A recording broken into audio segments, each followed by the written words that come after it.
एक समय की बात है। एक विशाल और समृद्ध राज्य था जिसका नाम सुवर्णपुर था। सुवर्णपुर राज्य की राजधानी में एक ऐतिहासिक महल था जो राजघराने की महानता और समृद्धि का प्रतीक था। इस राज्य का शासक राजा रघुनाथ सिंह बहुत ही न्यायप्रिय और वीर था। राजा रघुनाथ सिंह का राज्य भर में बहुत ही मान और सम्मान था। वे धार्मिक भी थे और हमेशा अपनी प्रजा की भलाई के लिए काम करते थे। लेकिन किसी के द्वारा किए गए एक घातक कुकर्म ने इस समृद्ध राज्य को श्रापित कर दिया।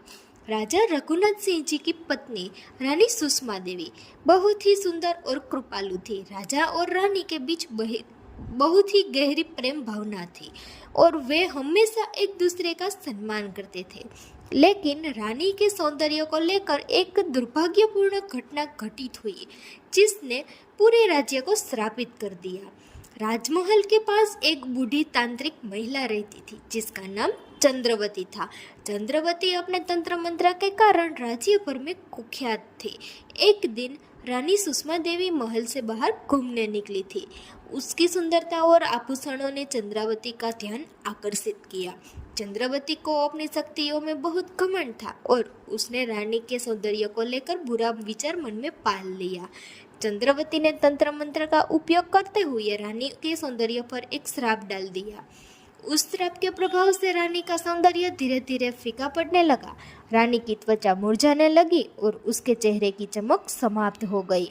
राजा रघुनाथ सिंह को यह देखकर बहुत दुख हुआ, लेकिन उन्हें यह समझ नहीं आ पा रहा था कि यह अचानक क्या हो गया।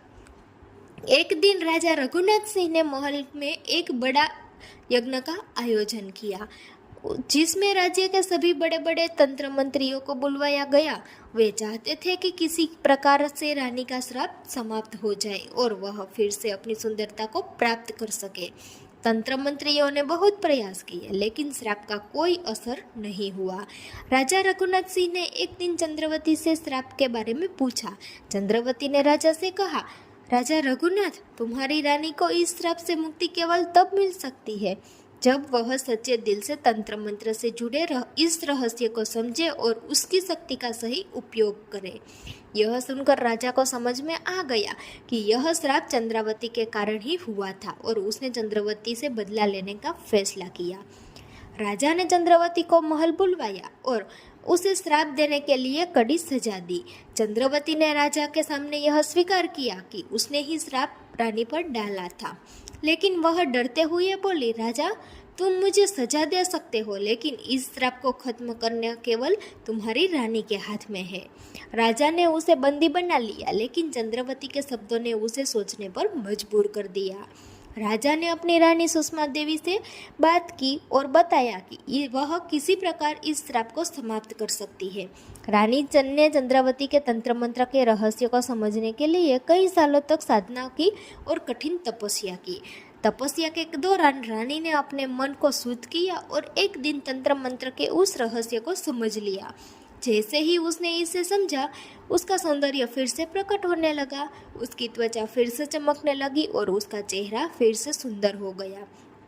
रानी ने उसी दिन चंद्रावती को माफ कर दिया और उसे अपनी शक्ति का सही उपयोग करने की सलाह दी। लेकिन चंद्रावती ने यह सब स्वीकार किया और यह श्राप हमेशा के लिए समाप्त हो गया। रानी ने अपने ज्ञान और तपस्या से न केवल अपनी सुंदरता को वापस पाया बल्कि राज्य को भी उस श्राप से मुक्ति दिलाई।